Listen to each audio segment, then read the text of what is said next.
അതുപോലെ തന്നെ അവിടെയുള്ള നീർവീക്കം കുറക്കാനും സഹായിക്കുന്ന മരുന്നുകളാണ്.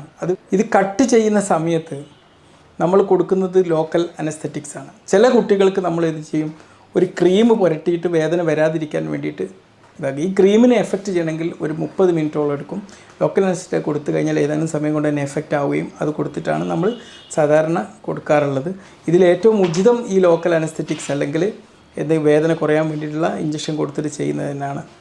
പിന്നെ കുട്ടികൾ ചെയ്യുന്ന സമയത്ത് കരയുക എന്നുള്ളത് ഒരിക്കലും ഉണ്ടാവാറില്ല. പക്ഷേ ചില കുട്ടികൾക്കൊക്കെ ഈ ഒരു പ്രൊസീജിയർ ചെയ്യുന്നതിനെക്കുറിച്ചുള്ള ആശങ്കകളും ഭയങ്ങളും ഒക്കെ ഉണ്ടാവും, ഉത്കണ്ഠയൊക്കെ ആയിട്ടായിരിക്കും വരുന്നത്. അത്തരം കുട്ടികൾ ചിലപ്പോൾ കരയാനുള്ളൊരു സാധ്യതയുണ്ട്. ഒരിക്കലും അത് വേദന കൊണ്ടുള്ള കരച്ചിലായിരിക്കില്ല, അത് മനസ്സിലാക്കണം. പല രക്ഷിതാക്കൾക്കും അങ്ങനെ ഒരു സംശയം ഉണ്ടായ കുട്ടികൾക്കാരും. പിന്നെ കുട്ടികളാണല്ലോ, അവർക്ക് എന്തെങ്കിലും പെർസീവ്ഡ് ആയിട്ടുള്ള, അവർക്ക് എന്തെങ്കിലും അവിടെ നടക്കുന്നുണ്ടെന്ന് ആലോചിച്ചാൽ തന്നെ അത് ആലോചിച്ചിട്ടുള്ള കരച്ചിലുണ്ടാവും. ആ